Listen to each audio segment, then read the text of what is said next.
क्या हम मुस्तकबिल में गाड़ियां चला भी सकेंगे? रूस और यूक्रेन की जंग पहले से ही ताअत्तुल का शिकार कारसाजी की आलमी सनत के लिए बहुत शदीद बहरान पैदा करती जा रही है। ऐसी बुनियादी 5 वजूहात हैं जिनके बायस मुस्तकबिल में कार ड्राइविंग हमारी पहुंच से बाहर भी हो सकती है। रूसी तेल पर काफी ज्यादा इन्हिसार की वजह से गाड़ियों में इस्तेमाल होने वाले पेट्रोल और डीजल की कीमतें बढ़ती जा रही हैं।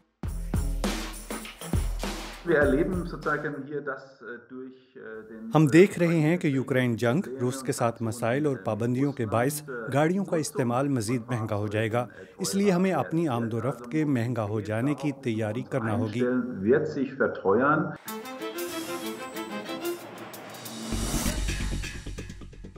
कार इंडस्ट्री इस जंग से बड़े पैमाने पर मुतासिर हो रही है। अहम पुर्जे अब दस्तयाब नहीं, जैसे गाड़ियों के वायरिंग सिस्टम और ऐसी तारें जो पहले बुनियादी तौर पर यूक्रेन में तैयार किए जाते थे। फिर इलेक्ट्रिक कारें भी माइक्रोचिप्स के बगैर काम नहीं कर सकती और उनकी तैयारी के लिए रूसी नियॉन गैस की जरूरत पड़ती है। कीमती धात पैलेडियम भी अक्सर रूस से दरामद की जाती है। ये गाड़ियों में कैटालिटिक कन्वर्टर्स के लिए अहम है, क्योंकि ये गाड़ियों से खारिज होने वाली नुकसानदेह गैसों को फिल्टर करती है। अगर मार्केट में तेल नाकाफी है तो इसकी कीमत बढ़ जाएगी। ये तो बस ऐसे ही है। मुझे पूरा यकीन है कि मुस्तकबिल करीब में कार चलाना मजीद महंगा हो जाएगा।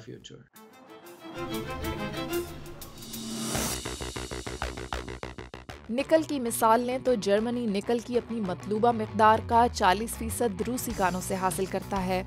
लिथियम, मैंगानीज और कोबाल्ट की तरह निकल भी किसी आम कार बैटरी की तैयारी में एक अहम अंसर होता है। ये सब कुछ इलेक्ट्रोमोबिलिटी पर असरअंदाज हो सकता है।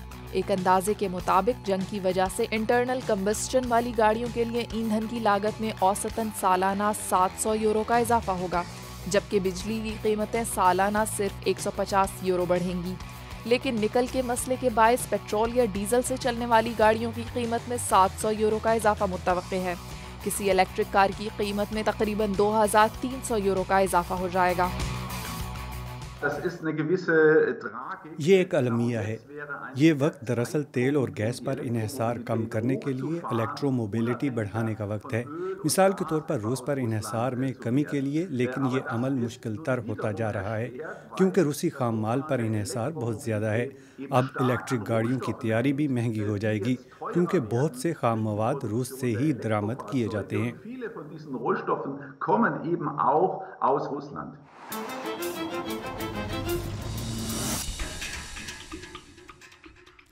रूस के खिलाफ बैनुल अक़वामी पाबंदियों के नतीजे में रूसी ऑटोमोटिव मार्केट भी ज़वाल पजीर है। रूसी मंडी में अब तक हुंडई, रूसी ग्रुप ऑटोवाज और रेनो निसान जैसे इदारों की मौजूदगी सबसे मुस्तहकम थी।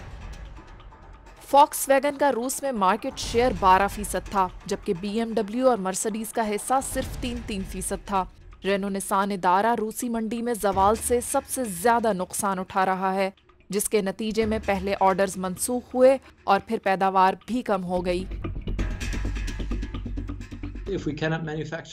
अगर हम कारें तैयार नहीं कर सकते तो बेच भी नहीं सकते। ये तो सादा सी बात है। हमें फैक्ट्रियां बंद करना होंगी, और अगर हम फैक्ट्रियां बंद करते हैं तो लोगों के पास रोजगार नहीं होगा।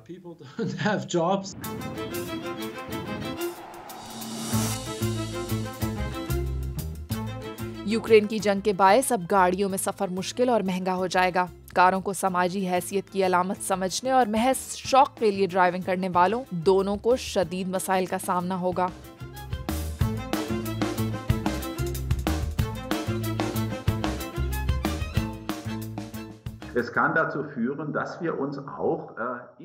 ये एक ऐसी सूरत हाल का बायस बन सकता है जहां हमें कम ऑटोमोबाइल चलाकर कार की नकलो हरकत के मामले में खुद को कुछ और महदूद करना पड़ेगा।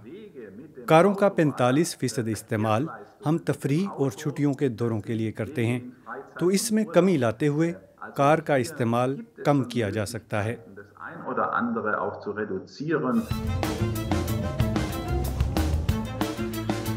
तो क्या यूक्रेन रूस जंग के बायस हमारे ऑटोमोटिव तर्ज जिंदगी के मुस्तकबिल पर स्याह साए मंडला रहे हैं?